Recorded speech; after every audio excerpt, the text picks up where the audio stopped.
Bonjour, aujourd'hui on se retrouve sur mon NAS.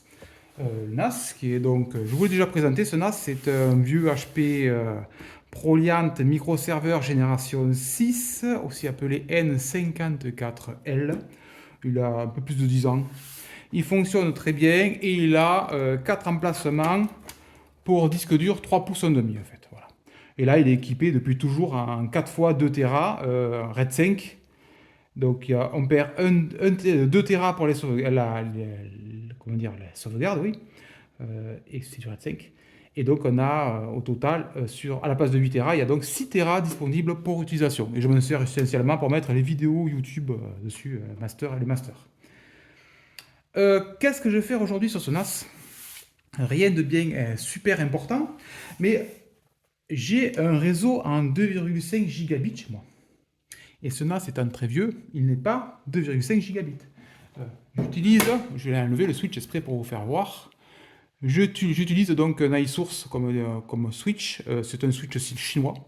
Il n'est pas ventilé, il ne fait pas de bruit donc. Il est passif, il ne chauffe pas. Et il a 8 ports 2,5 gigabits. Et un SFP plus 2,5 gigabits. 10 gigabits de SFP, je raconte des conneries. Le port qui est là, c'est un 10 gigabits. Bon, après, moi, ce que j'en fais, c'est que je branche sur ma Freebox Ultra qui a des ports, un switch 4 ports 2,5 dessus. J'y branche un des RJ45 là. Et ça veut dire que j'ai au maxi 2,5 gigabits répartis sur le 8 ports, ce qui suffit largement. Le problème de ce NAS, donc je reviens, c'est qu'il est à 1 gigabit. Ben oui, à l'époque, il y avait 1 gigabit. Donc j'ai acheté une petite carte. Une Fenvi, je sais pas quoi là. Je l'ai choisie parce qu'elle est équipée d'un chipset Realtek 8125B, c'est écrit là, et qui est plutôt bien compatible, vous voyez. Il y a bien tous les Windows à partir de 7 jusqu'à 11 et Linux. Il est sous BSD, le NAS, TrueNAS il est sous TrueNAS, donc il est un BSD. Donc j'espère que ça va marcher. Et donc voilà la petite carte que je vais y installer dedans. Il a 2 ports d'extension PCI Express 1X dessus. Oh, une toute petite carte, un petit radiateur. Voilà. Nickel. Donc il faut que j'enlève les deux vis qui sont là et que je mette ce petit bracket là court. Voilà.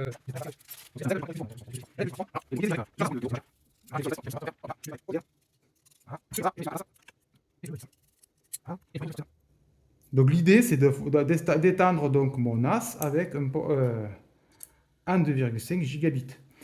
Est-ce que ça va être utile? Franchement, j'ai un gros doute. Parce que ce NAS, il n'est pas tout jeune et là, les débits, ils sont pas énormes. Donc, 2,5 gigabits, c'est 270 mégaoctets par seconde environ. Et à 1 gigabit, déjà, les 100 mégaoctets par seconde, c'est difficile à les atteindre, à 110 mégaoctets par seconde maxi du port gigabit. C'est déjà difficile à atteindre, donc les 2,5, c'est insaturable. Mais bon, geek oblige, j'ai un réseau à 1 gigabit, je me suis dit, je vais quand même...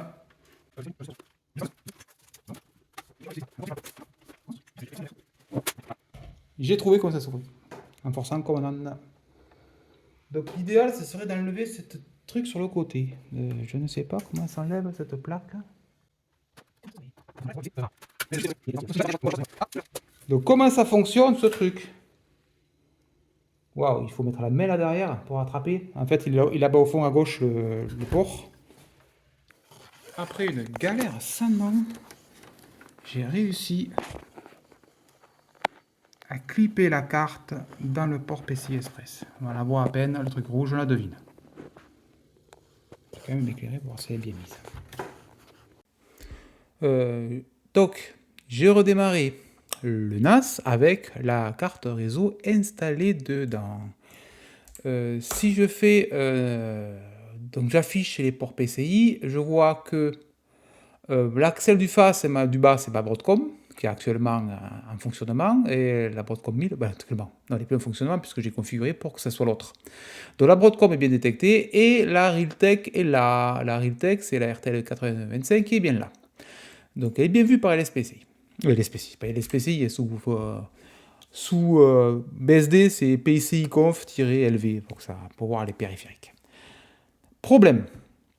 c'est que cette carte réseau, ils ont désactivé le support sur TrueNAS parce que certaines personnes ont eu des incompatibilités ou des instabilités.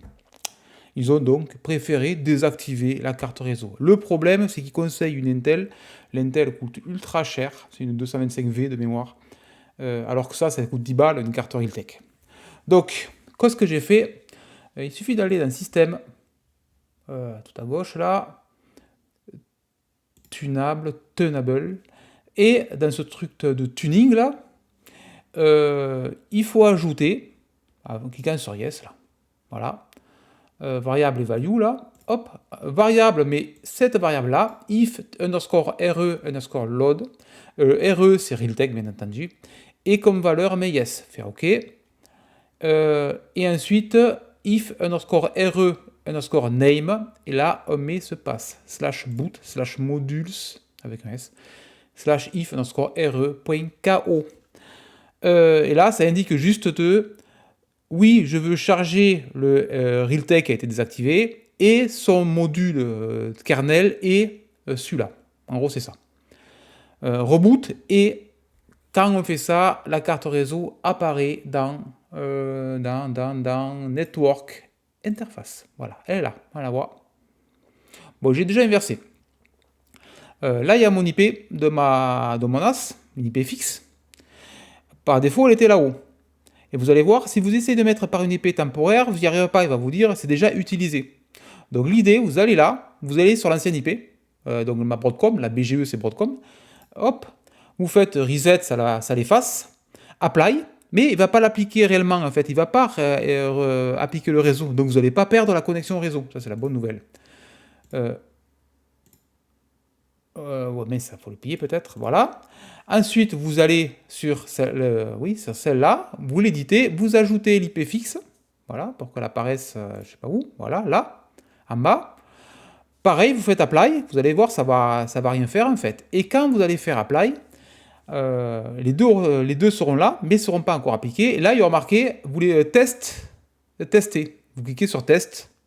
Donc là, ça applique, vous allez voir, il faut recharger l'interface puisqu'il change d'IP.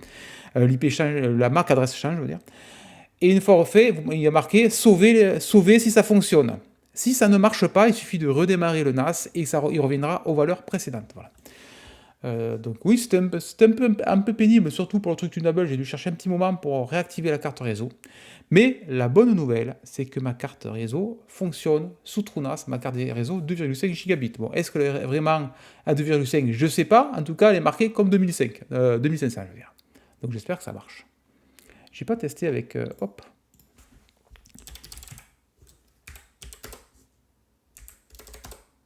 Ifconfig, c'est exactement la même commande que sous Linux en fait.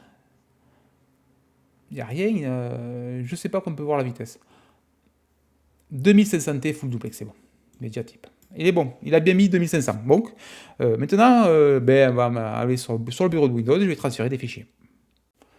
Bon, on est dans mon dossier avec les masters, j'attrape les masters, je fais ça. Les masters, c'est là où je mets les trucs enregistrés avec le téléphone en fait, et après je les monte avec Filmora.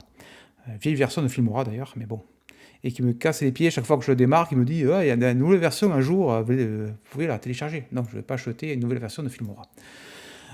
Donc je suis là sur mon disque dur local, je transfère le tout sur mon NAS. Comme on peut voir, on est bien sur mon NAS. Allez, on balance ça. Oula, 110 Go à balancer, c'est pas grave. Et quelle vitesse va monter? Comme on s'y attendait, comme je m'y attendais en tout cas. Ah, j'ai vu un 114, 130. Ça veut dire que je dépasse le maxi du gigabit, c'est que ça marche. Mais malheureusement, comme je m'en doutais, un petit peu, si, un peu fait une petite pointe en vrai. Oui, j'ai fait même 140. Bref, le gain n'est pas énorme, franchement, voilà. Et, ok, j'exploite enfin mon 2,5 gigabit, ça veut dire que j'arrive à dépasser le gigabit. Mais comme on peut voir, le gain n'est pas énorme, puisque 1 gigabit, on est limité à environ 110 mégaoctets par seconde. Et là, on arrive que je fais des toutes petites pointes qu'on arrive à voir que ça dépasse. Petite pointe qui dépasse, voilà, 135, j'ai vu 140. J'arrive à monter à 140 quand même. Mais bon, là, c'est mécaniquement les disques durs qui sont très vieux, ils ont plus de 10 ans, c'est de 2 Tera. Et le NAS qui est vraiment pas puissant. Le NAS, c'est un Turion 2 X2, donc c'est un processeur mobile à base je sais pas, d'Athlon 64 ou de je sais pas quoi à l'époque. D'Athlon 2 peut-être. En tout cas, le Turion, c'était voilà, c'était la version mobile de l'Athlon. Et là, c'est la version Turion 2, la version 2 donc, avec 2 cœurs. Voilà, donc, et c'est pas très puissant. Mais voilà, donc je pensais pas arriver à plus de 110 mégaoctets par seconde, mais pendant quelques secondes, j'y arrive, donc c'est bien. Voilà, donc j'espère que cette vidéo vous a plu, et à bientôt.